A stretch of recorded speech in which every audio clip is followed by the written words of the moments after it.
Yeah. Two. Yeah. Aye. Got over money. I'm jacking the beat, you calling the cops. The yapping is cheap, I call you the ops. The rapping is heating, it's all cause of pop. You get a leak for the ball, get a drop. Feel like I'm wrong when I double it back, cause I'm making it harder to catch that. But I covered the ticket, I call you to visit. You tipping and hit up the cash app. Baby girl, been around for it, yeah. In the old days, I was stuck in old ways. Never really trying to flip the old page. Young man tripping at an old age. Thinking I was flicking, had a low wage. Led the broad days, then a slow praise. Thinking it'd be different, it would gon' change, then it really didn't. It's a cold game, yeah. Ay, all I really wanted was the money in the pocket. Got over money, but the money ain't the topic. Like Bill Doe, and the money gotta stop it. Kid need food, and the whip need juice. I'ma get these views when the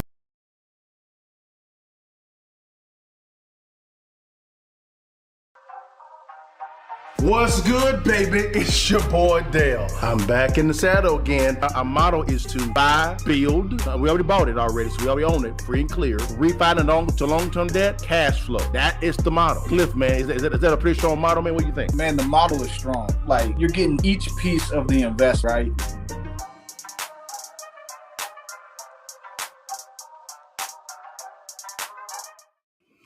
What it do, baby? It's your partner Dale, looking old, so fresh, cold, clean. You see that thing, baby, and take that damn picture. And while you at it, give it to your mom and them guys. I want to welcome you guys to another edition of Real Estate Live with your partner Dale. Now, you may say, where's Cliff at, man? Cliff, brother, is in, y'all. He's in Las Vegas, turning it up for your partner, man. Don't get it twisted, man. It's your partner, man. It's all good, man. But we're in this thing, man. We're going to dive into this. Man, thank you again, guys. Man, we're going to dive right into this. Now, you know how we begin every single week. We look at one thing. We're going to look at, we get to right here. We're going to look at the state of the economy, guys. And God, I can tell you right now, some things have actually came up that is really interesting. So let's look right into this thing, man, and see what's going down real fast. There is something that actually came up, guys. We always look at the current market analysis. Let me change the background real fast so folks can see me a little better. Here we go. Boom. There's something going on, guys, with the economy that I want you guys to look at. And we always begin with the state of the economy as it is right now, all right? So before we dive into the topic today, let's dive into what's going on with the economy. I have the wrong one up. Y'all give me one sec here. Boom. Let's go over here real fast to what Jamie Dimon actually talked about it real quickly first. But this is what he's talking about when it's coming to the economy. One second, y'all. I'm normally good at this, man. But today, y'all, I dropped the ball. Don't shout me down. Here we go.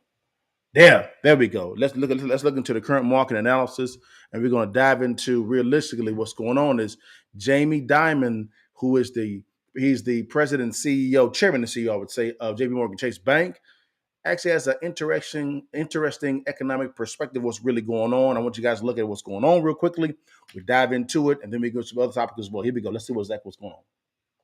Jamie Dimon warns souring commercial real estate loans could threaten some banks. And by the way, when he says that, interpretation, we're about to buy some more banks. Exactly. Listen to what PBD and the Value Integrity team just said. When Jamie Dimon talks about what's going on, he's saying that they're going to end up buying some additional banks.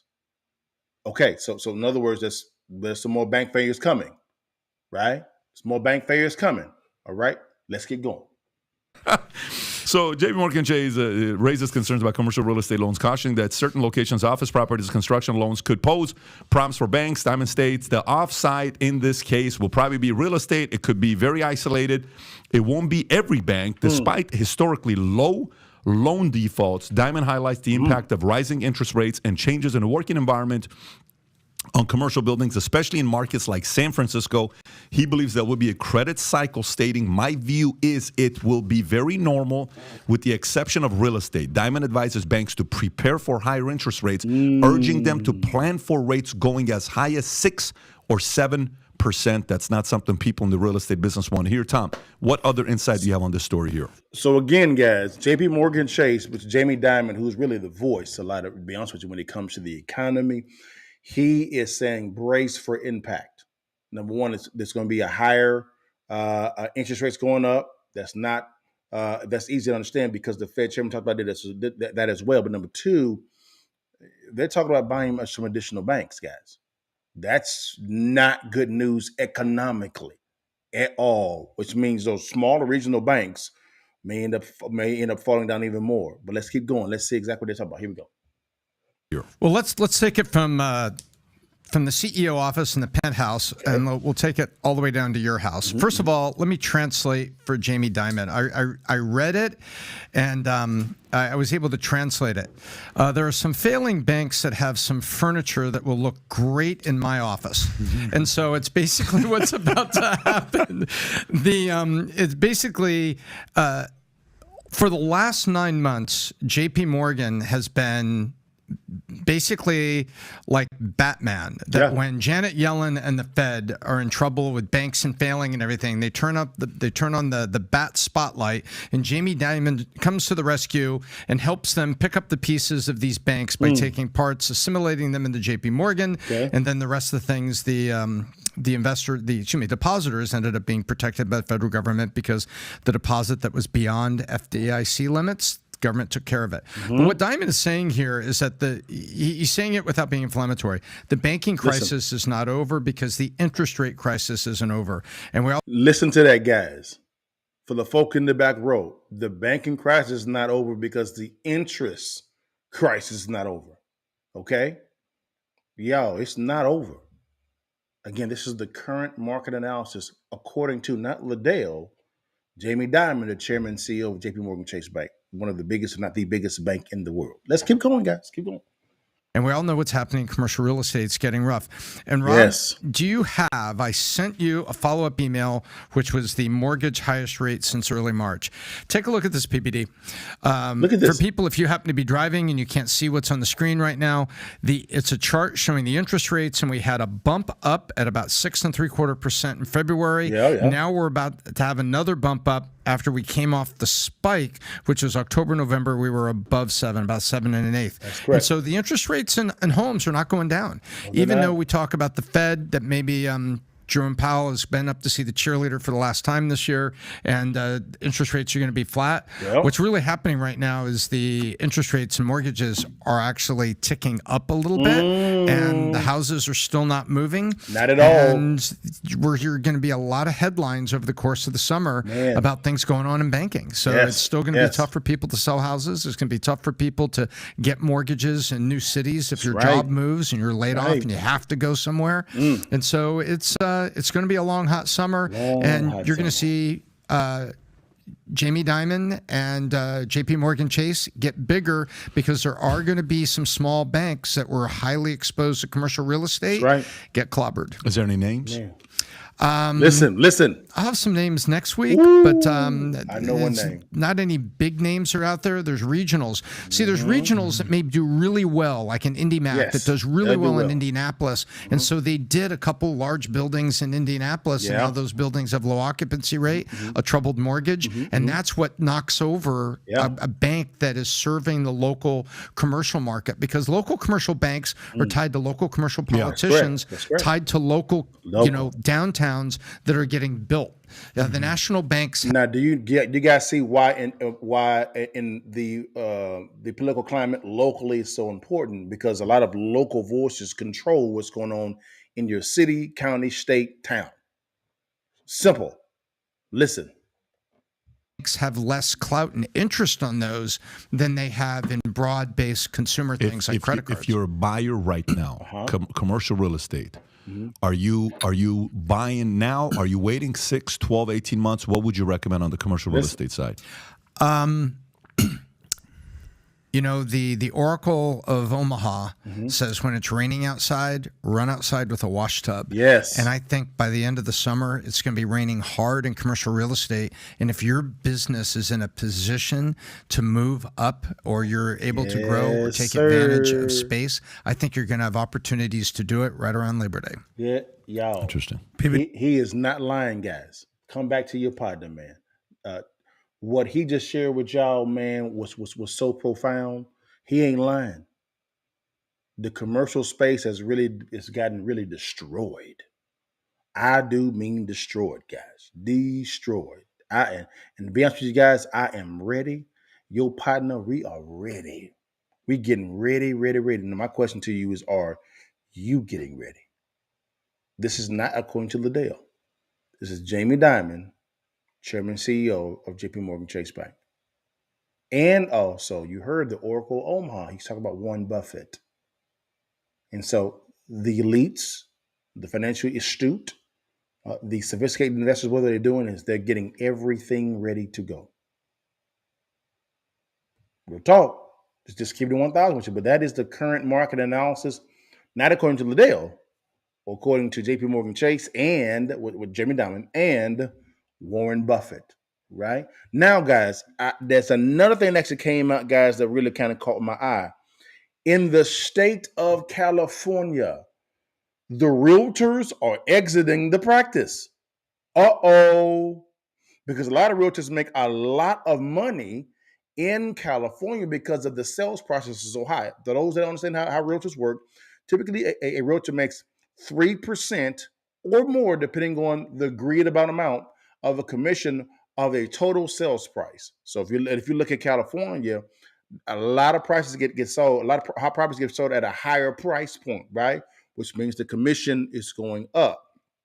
So when it comes to luxury or affluent, California is the place to be when it comes to as far as a realtor's lifestyle. Now the cost of living is up significantly, but at the exact same time, the commissions that you get paid are immense. They are high when it comes to realtors. But something's going on in that space too. The recession, because we are in a recession, has actually hit the realtors. Here we go. I want you to listen to what's going down, y'all, and you're going to be shocked at what's going on. Let's get ready. Here we go. And we got somebody on Facebook. I'm sorry, YouTube saying we getting ready. We getting ready. We are getting ready. Are you? Listen to this, guys. I want y'all to see this. All right. See what's going on with the California realtors. This is in California, a realtor's paradise. Listen to this. Realtors are quitting, a signal that the 2023 housing downturn is about to get even worse. With data from the National Association, He's saying realtors are willfully quitting in California. Willfully quitting. Right? Let's go through the numbers. Let's go. of Realtors showing that the growth rate in realtors has officially gone negative year over year, just like it did in 2007, right before the last big crash. And why are realtors quitting? Well, it's simple. Home prices are now on the decline in America. With the yellow line, the year over year growth in home prices now going into negative territory. Home prices in California is going into negative territory. Hence, realtors quitting. Not getting fired, they are quitting. Let's get going, y'all. For the first time in over a decade, and historically the relationship between home prices and realtor growth is very clear. The realtors follow the trends in the prices. And one state where these realtors are really quitting en masse is California, with data from the NAR showing a 3.5% decline in realtors in California year over year, the highest in America. And the 3.5% decline year over year, and it's the highest in America. This is California, y'all. Again, I gotta say this again for the folk in the back row. These are for the people that actually, this is California is a realtor's paradise when it comes to income. 3.5% decline year over year, highest in America. Let's keep going. And the reason realtors are quitting in California is because this is where home prices have gone down the most. With data from Redfin showing that prices are down 16% year over year in Oakland, 13% year over year in San Francisco, 10% in Anaheim, 10% in Sacramento, 9% in Oxnard, and 8% in LA. And when you combine those price declines, which are fairly big for just 12 months, with a massive collapse in home sales, the California Association of Realtors says sales in California are at nearly the lowest levels of all time. You get This is not from some left or right wing place. This is the California Association of Realtors. This ain't no spin. Listen.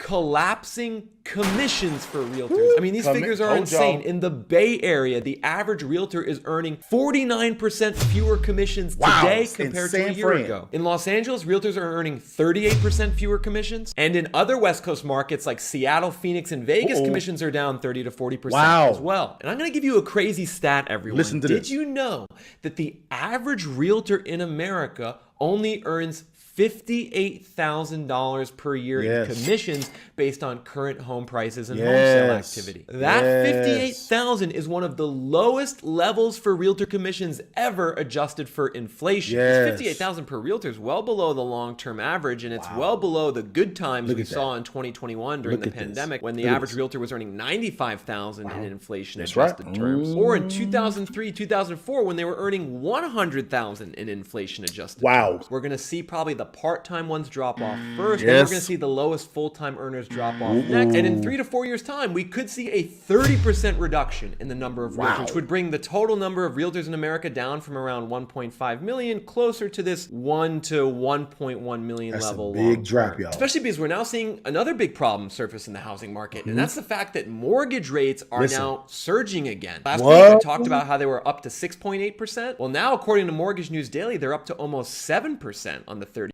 Isn't this exactly what the value team was talking about when it came to Jamie Dimon?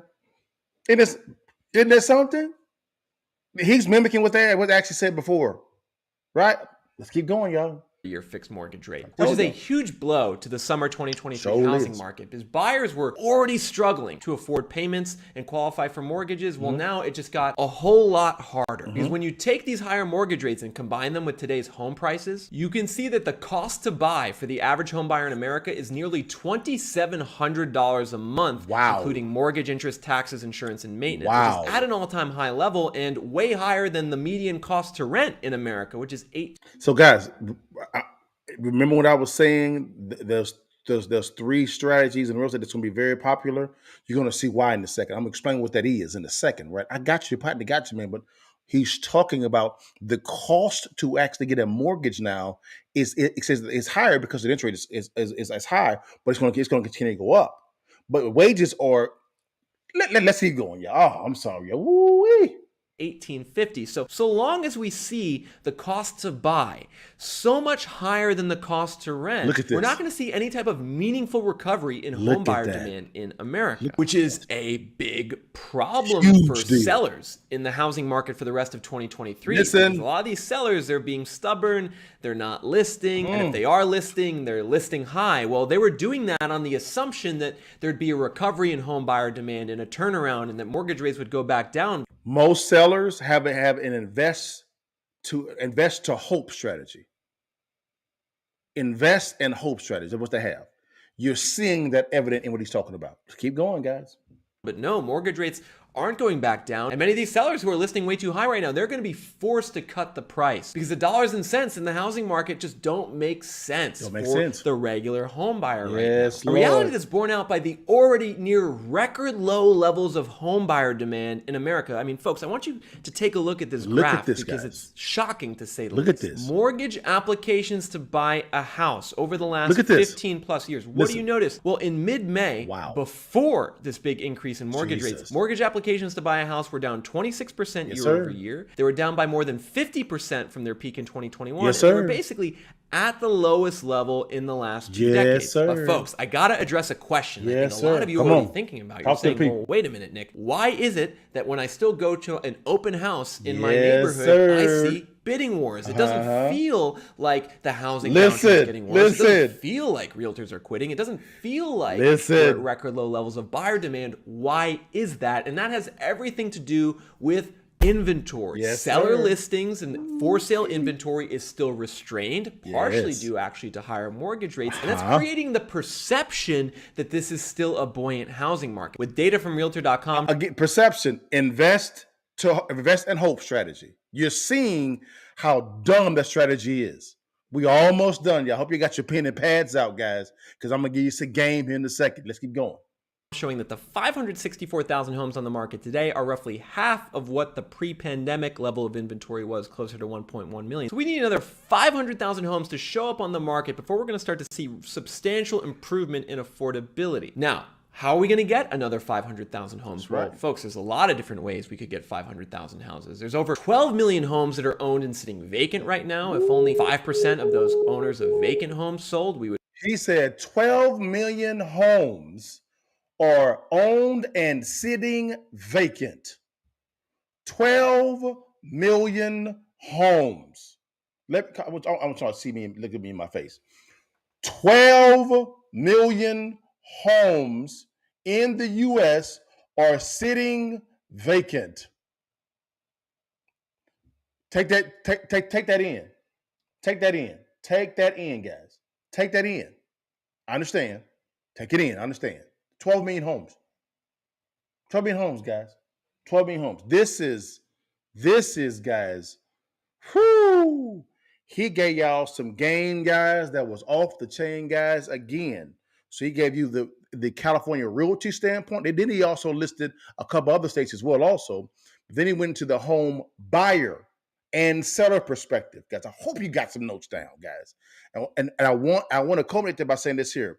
12 million homes are sitting vacant right now. I smell an opportunity. Now, one last thing, guys. Because you brought up a point real fast, y'all. A proper point real fast. He said, Dale. He said, y'all. But when I go to open house, there's a lot of people there. Yeah, you're right about that. But it's giving you the perception that we have a booming market. Again, a perception. Perception is not reality. We're looking at numbers, math, facts. Okay? It's time to invest and have a plan, not invest and hope. Right? Nothing came out, guys. Quick question. Has the inflation rate been manipulated? In other words, numbers changed. What'd you say, Dale? Man, you know your partner got y'all, man. Look at this. We got to bring our partner back in, man, real quickly. Patrick Big David, y'all, man. He went in a little bit on this, y'all. Some of y'all may have seen this before, but it's important to see it again. Look at this, y'all. Have these numbers been manipulated to change the inflation rate? Let's look at it and see, y'all. Again, math, numbers. Okay? Let's look at it and see, y'all. So a lot of people are concerned, confused, and wondering what the hell is going on with inflation because they're saying inflation is going lower, but just in Q1, they announced 270,000 job cuts by U.S. employers, up 396% above last year. Same time, 5 times more. The last time we had something like this, if you take out COVID, was 2009. Yet people are starting to realize just this year, 2 or 3 months ago, they changed something in the Bureau of Labor Statistics on the way they measure inflation, and people are starting to realize why they did it, to not get people to be concerned. Wait till you see some of this data in today's episode.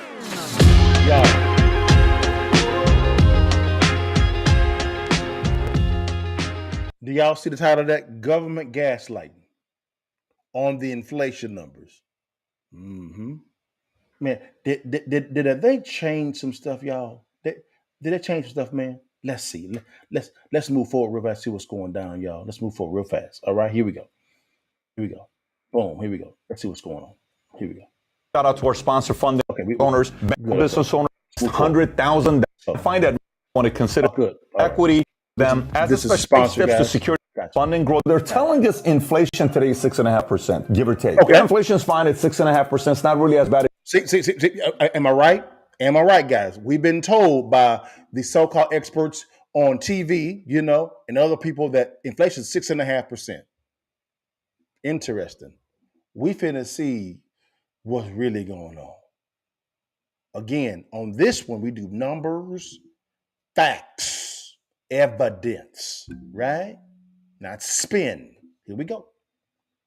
As bad as you think it is. And a lot of people are confused saying, how is that even possible? Because chicken's up 10.5%, butter is up 26%, milk is up 50%, egg 170% in certain markets, coffee 13%, baby food 10%, rice and pasta 15%, bread 15%. How is it possible if all of these things are up the way they are for you to say inflation is only up 6.5%. Yet if you go to the official versus the shadow stats of how we used to measure inflation, you will notice if you look at the blue versus the red shows that inflation is only 6.5%. But blue, the top, shows we're somewhere between 13 to 14% inflation. But this isn't the only thing that you have to see what happened. Just this year, if you go on the BLS website, U.S. Bureau of Labor Statistics, they announced something very quietly. I don't know if you heard about it or not. Matter of fact, I'd love to know if you heard about it. If you did, comment below. It said beginning with the January 2023 index scheduled for publication on February 14, 2023, BLS plans to update the spending weights in the calculation of the CPI every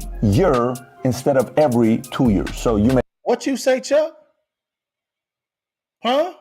Let's get going.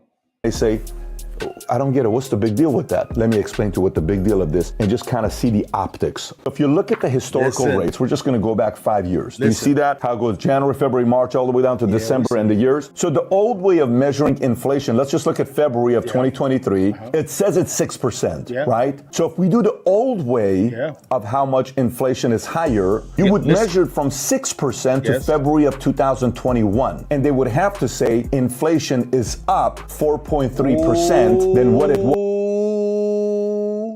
Let's keep going. was 2 years ago versus the new way of measuring it. They have to go from February, which is 6%, to last year, which was 7.9%, and they get to say the magical words. Look at our policies. Inflation is down 1.9%. And you and I sit there on TV and we hear a president say this. And you say, I don't understand. How? How can you say something like this? Well, it is. Because of our phenomenal policies, inflation is down. And we have to say, all right, I'm just not feeling it. Maybe it's me. Maybe others are not feeling it. And you start thinking like you're being maybe gaslighted, or you're the dummy. You're not the dummy. You're being gaslighted because they changed the way they measured certain data. So somebody may say, who's this affecting? I mean, again, the person that's making money, they're probably not feeling this, but the person, the low and middle income family, they're feeling this the most. Let me show you a couple other charts here to look at. So here's a chart of how much food prices increase every year since 1990. If you look at this, what year is the highest prices increasing? This year. And it's not a little bit, it's astronomical compared to any other year in the last 33 years. If you go to shelter, look how much we're up in shelter. It's 7.9%. The average person cannot afford to have 7.9% of their shelter costs going up. Transportation, 14.6%. Again, 33 years. Even if you look at some of the things, the behavior of what you and I are doing, these things increasing, beef prices are going up. Most Americans, we love beef. We love our burger, we love our steak, we love all of that. But beef prices are going so high that Americans are saying we can't afford to buy beef anymore. We're starting to eat more chicken than we ate beef. Look at this chart here on what we would consume. From 1965 till today, beef has gone down because prices of beef have gone up. But look at chicken. Chicken's gone up, turkey is flat, pork is flat. This is causing you and I to change our consumption behavior. This is causing people. There it is, y'all. Yes. So come on back to your partner real fast, man. PBD, thank you, brother. Appreciate you, man. Appreciate the love, brother.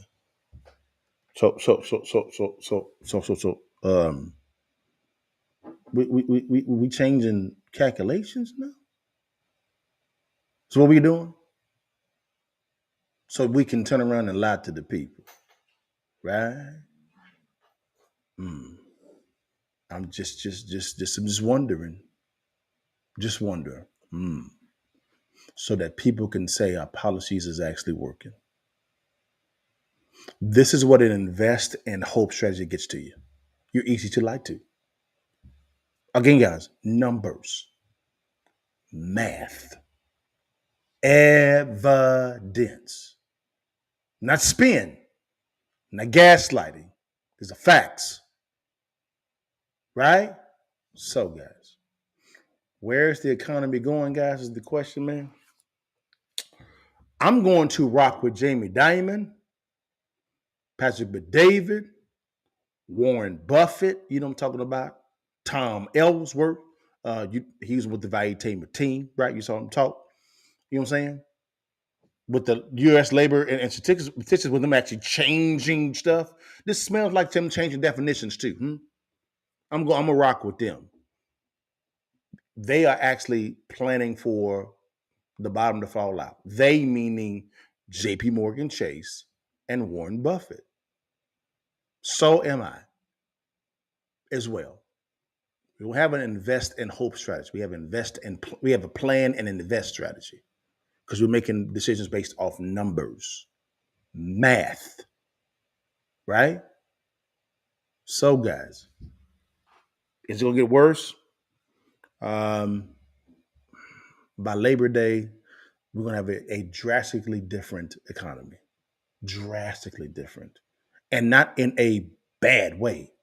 I'm sorry, not in a good way, in a bad way, because JP Morgan Chase, Jamie Dimon, the chairman CEO, is they are expecting more banks to fail.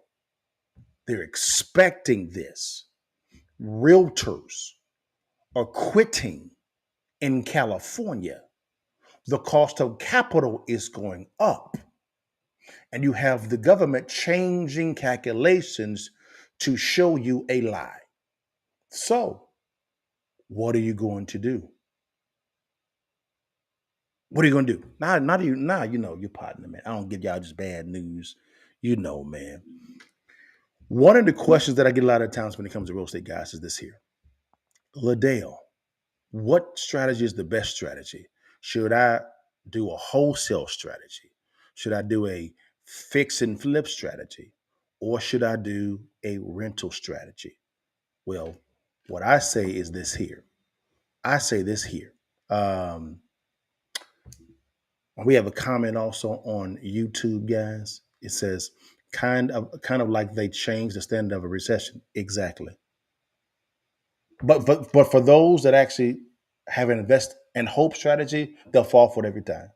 I'm not trying to be hard on everybody, guys. It's trying to have these tough conversations now. Playtime is over. Okay, playtime is over. So getting back, guys. Okay, whether it's a wholesale strategy, fix and flip strategy, or a rental strategy, guys, I get asked the question: which strategy is the best strategy to use in today's economy? Well, here's what I say as far as a real well case study, guys. Is this here? Is why not master all three strategies? Right? Why not do that? Each strategy, whether it be a wholesale strategy, a fix and flip strategy, and it's very hard to, in my opinion, to do a fix and flip strategy, and a rental strategy, is you have to be an expert in locating distressed properties. For those that have been watching from the beginning or you came in the middle, in one of the presentations, the videos talking about the realtors exiting the real estate game, right? Right? Because the sales are down, which means their commissions are down. He actually detailed a stat that was staggering. 12 million homes in America are vacant. 12 million homes are vacant. That's a lot of homes, y'all. In addition to that, we have a 4 million home shortage in America. 4 million, right? That 12 million vacant, if you knew how to locate distressed properties, could easily engulf that 4 million home shortage. Easily. So there's a significant opportunity, guys, for those that actually want to become multimillionaires in real estate like this, right? If you master how to locate distressed properties and you can analyze, right? Put on a contract and acquire in a streamlined process, you can kill the game. And I'm talking about single family residences, apartment complexes, as well as some new construction projects and commercial buildings. There's going to be a significant opportunity in the commercial building arena in the right market, right? We're looking at a commercial building right now in Omaha, Nebraska. One of the tenants in there is Berkshire Hathaway. That's Warren Buffett and them. We're looking at that deal. We're looking at 5 apartment complexes in East Lansing, Michigan. We're looking at that on the campus of a major university. We have 2 major new construction projects going on right now with the first right of refusal to acquire additional 250 homes, 250 acres on the campus or 3 minutes from the campus of Mississippi State University. right now. Opportunities are everywhere. Everywhere. We also are looking at homes in the state of Louisiana, Mississippi as well. Not where Mississippi State is at, near Jackson, Mississippi. We're buying homes there. We could buy for pennies on the dollar, increase the value, go to a long-term strategy, and then cash flow. And this is all predicated on Cliff and I know how to find distressed properties. I own 2 apartment complexes with a partner of mine in Detroit, Michigan. We bought those properties from a distressed standpoint, acquired them significantly undervalued, increased the value, right? Added 12 more units as well, right? 12 more units. And now that's good. Now that's going to be cash flow positive. You have to understand how to locate, master the skill of locating distressed properties. You just heard the stat, 12 million homes are vacant. Those are distressed opportunities. Just think about it.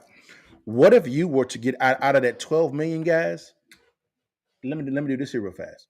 Let me go ahead, guys, and let's walk through the numbers. Again, this is real world, guys. This is real world.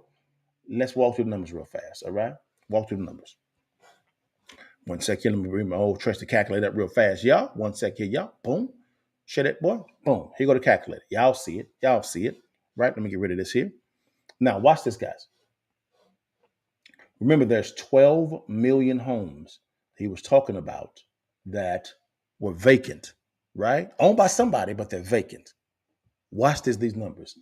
Let's just say, for instance, guys, I'm gonna be significantly conservative, right? Let's say, for instance, you only got 0.5. Oh, my bad. Oh, I'm sorry. Ooh, my bad. 12 million. Here we go. My bad, guys. 12 million. All right. Times 0.5%. Right. Here we go. Out of 12 million. How many homes is that, Liddell? That's a lot of homes. 600,000 homes. That is a lot of homes. Right. Okay. My bad. That's 0.5%. All right. Now let's do this here. 12 million homes. All right. Let's say, for instance, it was even cheaper, 0.005%. What's going on? Hold on. 12 million. 1 second, guys. This thing is new. My bad. 12 million homes times 0.05%. Right? Boom. So no, hold on. My bad, y'all. I'm sorry. 12 million homes. My bad, guys. Times 0.0005%. Right? What's that equal, guys? That's 6,000 homes. I'm being as conservative as I can. Right? Let's be even less conservative. 12 million homes, guys. Okay? All right? Times 0.00000. That's 505%. All right? Boom. What's going on here? Why isn't I doing it? 12 million. I'm sorry, guys. 12 million, guys. All right? Times 0.00005. All right? Equals 600 homes. I mean, 600 homes. The 600 homes, guys, let's say the 600 homes are netting you, right? Let's just say $100 a month. $100 a month. $100 a month. That's net after all expenses, right? How much is that making you on a monthly basis? $60,000 a month. That times 12, guys. $720,000 in residual income. 600 homes. You're well under the 12 million. 600 homes. It's ridiculous, isn't it? Okay, now Dale. Come on, Dale. Okay, no problem. 600 homes, guys. Let's just say, for instance, guys, it's netting you $50 a month. Okay, $50 a month. All right, $50 a month. Right? Boom. That is $30,000 a month. Right? Times 12. Right? That's $360,000 annually in passive income. Remember, there's 12 million homes vacant. You own about 600 of them. Okay. We want to be more realistic. Okay, let's say if you only got 100 homes. 100 homes, let's make you $100 a month. Positive cash flow. It's $10,000 a month. Times 12. Okay, guys. Boom. It's 120 grand residual income. Passive. How many homes are vacant? 12 million. You own about 100. Ouch. I can keep playing with the numbers if you get my drift. Those that know how to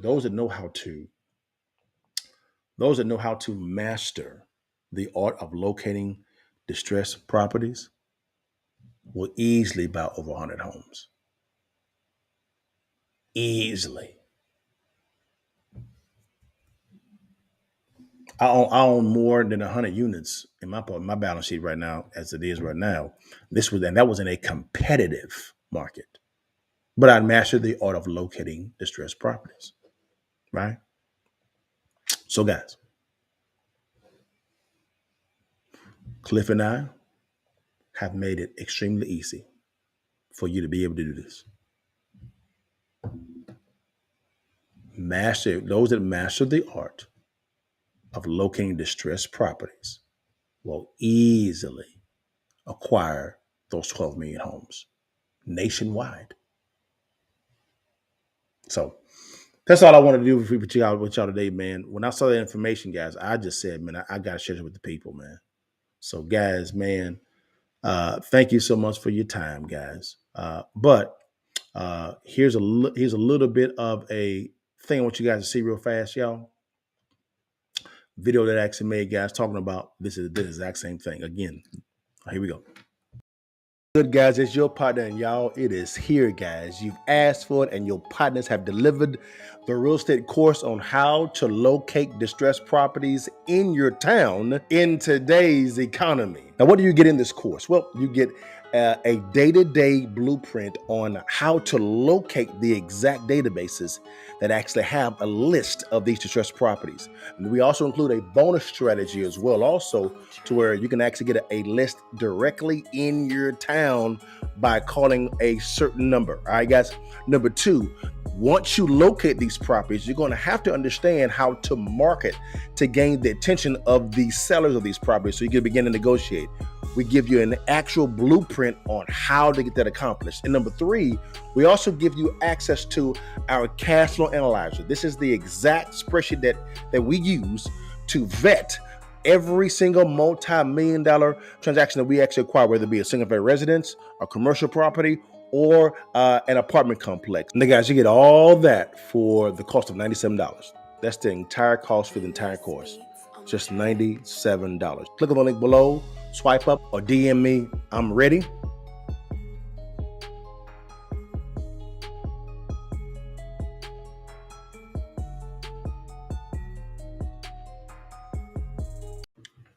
All right, guys. That is the course, guys. Real quickly, guys. That's it.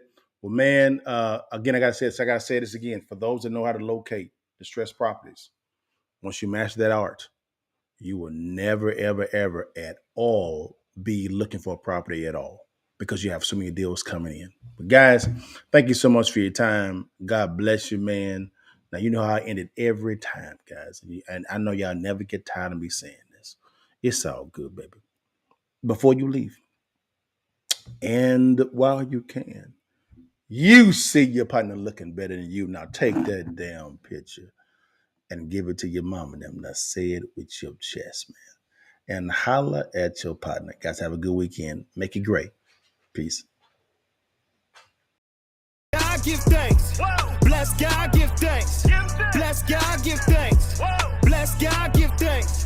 Big God, big grace.